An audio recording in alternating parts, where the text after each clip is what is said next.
Hello all, this is Dr. Dave Maslach talking to you about reciprocity.com. The E is written with a 3, and in this particular video, I want to talk to you about what is the tenure clock and whether you can actually stop the tenure clock as an assistant professor. So if you don't know me, I'm a professor of innovation strategy and entrepreneurship, and I created this whole reciprocity project to give back as much as I possibly can. There are so many people that helped me out to get through graduate school that I decided to pay the favor forward and help you out as well. Okay, so what is this tenure clock thing? What are we talking about with that? So the tenure clock is essentially the period at which you complete your PhD until when you actually become a tenured associate professor. And so it's going to vary a little bit depending on the different institutions or who's looking at your track record and things like that. But basically, it's somewhere around when.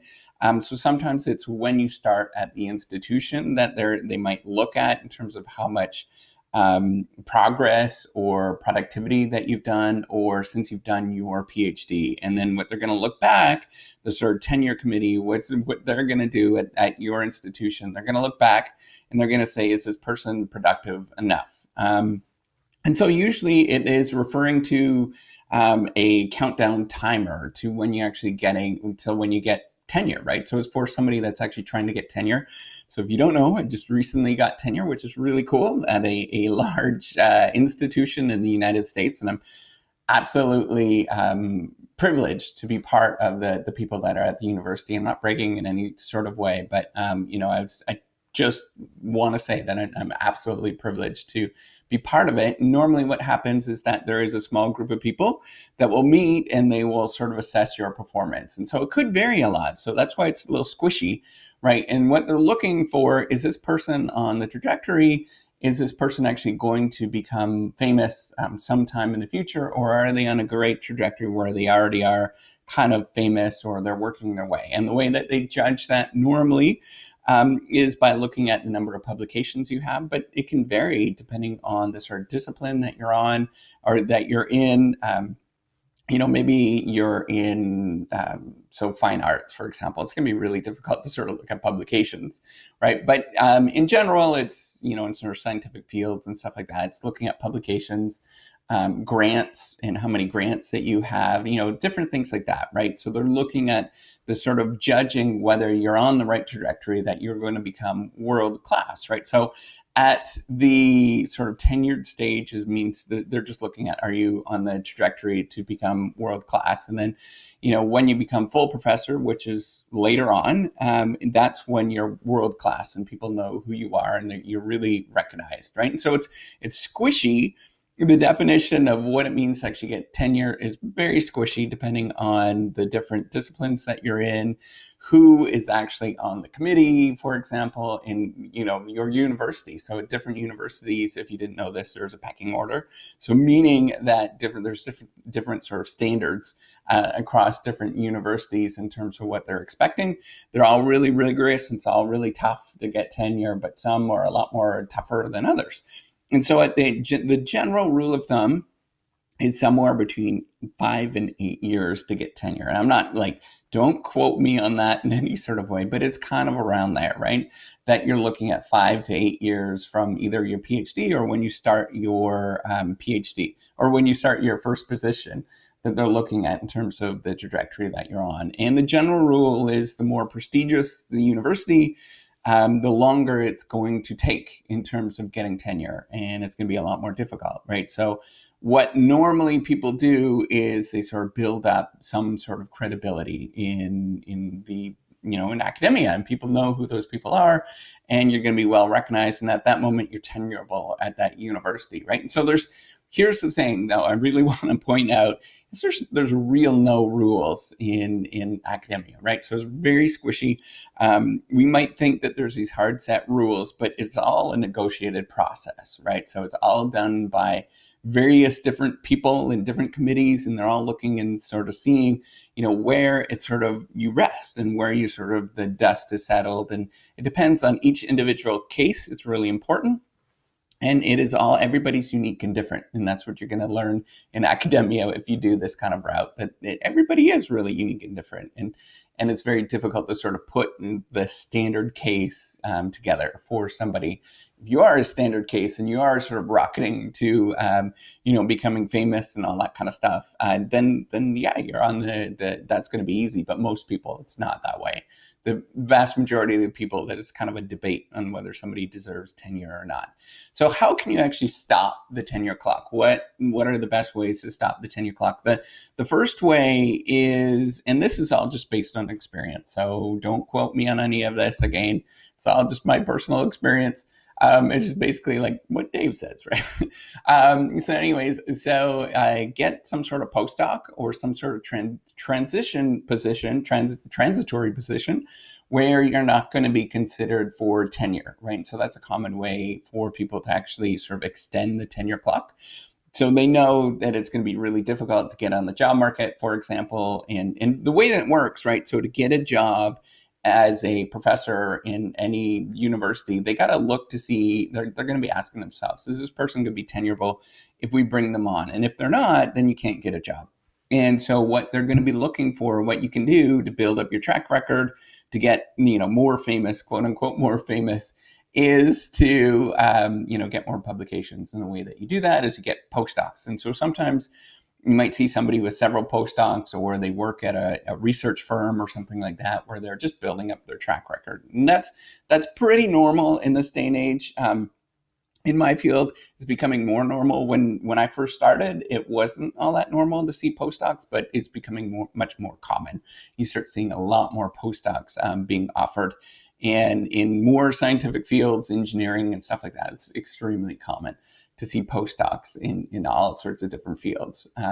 So a second way to extend your tenure clock is just to move before you actually go up for tenure. So in your third year, you're probably somebody's going to look at you and they're going to say, well, is this person tenurable? They're going to give you kind of a hint whether you are going to be tenurable. And if you're not, then they'll say, well, maybe you should go look for another position or something like that. They'll sort of help you along the way. And so you just go look for another position. You have to move. Yes, I'm making it seem like, it's just pretty minor. And it's a big deal that you have to move, establish yourself someplace else. It also sort of sends a signal to the job market, to other people that, maybe, and that's the bigger thing, is that people are losing credibility in you and all that kind of stuff. That's a really important thing. But generally, it's common to move several times. I remember I went to this sort of colloquium when I was, it was my senior, last couple of years of my PhD. And I went to this colloquium and somebody had said that they did an analysis of my field. I think it was entrepreneurship or innovation or something. And they said that it was like 60% of the people don't get tenure in their first position. They go to another position and get tenure. So it's really, really common. And that's in innovation and entrepreneurship, right? So there's a little bit, I'm not sort of pointing it out or not sort of bragging in any sort of way, but there is, there is a demand for that in academia. So the third thing that you can do is get family leave or parental leave. And that's really common, actually, that you do see people doing that, especially because when we're going through tenure and we're sort of going on this tenure clock kind of thing, we're all at the age where we're fertile and, things happen, right? So, and if that happens, most institutions around the United States and Canada, Europe, they're going to have some sort of formal parental leave that you can get. And it's going to vary depending on where you are. I know in Canada, for example, it's a year because I'm Canadian.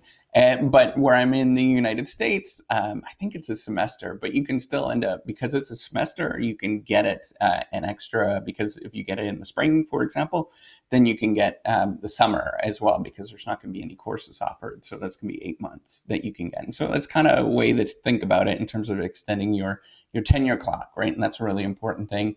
And so you could do whatever you want during that sort of period, right? So you could actually spend time with your family and all that kind of stuff, which you're supposed to do. That's the whole point of it, right?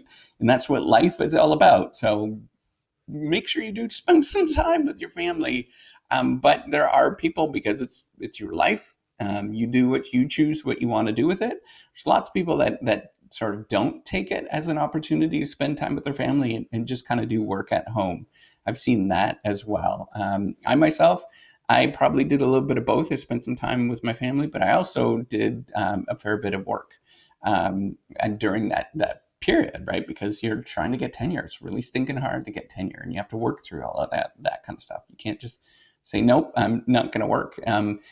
Even though, I'm not sort of putting any sort of judgments or anything on anybody that chooses not to. It's just what happened to me and the stresses that I was feeling. I was at a moment in my life where I was really stressed out, couldn't get a job, and I just needed to bust my butt, and that was it, to get the tenure job. You can also get sick leave. So that's the fourth thing, is get some sort of sick leave. So at my institution, that I was able to get a little bit of sick leave or a little bit of extra time because I actually injured my back. I herniated a disc, and it was a really sort of tough thing, right? That I honestly could not work, or I was not that productive at all for that time when my back was hurting. I still use a standing desk on every day. And, it's really difficult for me to sit. And that was just the one thing that I was fortunate enough to get. And it just depends on what's going on, right? And so for me, they were fortunate enough, and they were very nice to sort of grant me that. You have to sort of apply for it. You have to get a doctor's physician's note and stuff like that. So it was really personal stuff for me. But you have to apply for it and get a physician's note, and it's not easy to get in any sort of way. So a fourth or fifth thing is that you sort of change what year you go up. And if you didn't know this, you kind of sort of change things when you go up. So sometimes you can go up in your regular, what is like your year that you're supposed to go up, or you can wait until the following year, which is your terminal year, to go up. And that just means that so normally the way it works is you go up 1 year, and then you don't get tenure, right? So you go through the process. And then after that, you will have another year. They'll give you another year to work at the institution, go find a job. But you can sort of push it back and actually go and, just go up in your terminal year and apply to a bunch of jobs at the same time, and see what's going to happen, right? So if you get a job someplace else, and that's fantastic. If you get tenure, that's fantastic as well. And that's normally what ends up, a lot of people choose that as well. It's not sort of unheard of with that. You can also, sometimes I've seen or I've heard, I haven't actually physically seen this in terms of somebody actually doing this, but I've heard of people doing this, is you get some sort of entrepreneurial sort of leave of some sort, where you go and start something that is, some sort of entrepreneurship project. And that, I think, is going to be really, really rare, and it's going to be very contextual, where you negotiate. You probably have to negotiate upwards with the president of the United States of America, the president of the university, where you have to negotiate and set up some sort of deal where you take maybe a year or two where you can become an entrepreneur. And if they think highly of that thing, then maybe that's possible. But that's going to be really rare, and that's going to it's going to kind of derail you and kind of go in a different direction, unless the entrepreneurship thing is directly related to what you're doing. So hopefully that answers your question in terms of what is the tenure clock. So, it's just basically the time when you stop your PhD to when you actually become a tenured professor. It runs out after a while, right? So, and the reason why it runs out is not that there's any sort of hard stop thing, but people just stop losing faith in what you're doing, and it becomes harder to get tenure after you run out after that moment. It's really kind of a judgment call. It's kind of real squishy, again, tenure squishy. And there's all sorts of different ways that you can stop the tenure clock. And some people sort of choose different things, and you can look at all that kind of stuff. And that those are all viable, legitimate things at most institutions that are going to allow you to do that. You can investigate that. But I'm sure there's other ones. You can leave some notes below if you think that there's other ones that other people should know. All right. So if you like this video, give me a thumbs up. Do subscribe to the YouTube channel. Take care and have a wonderful day. Bye.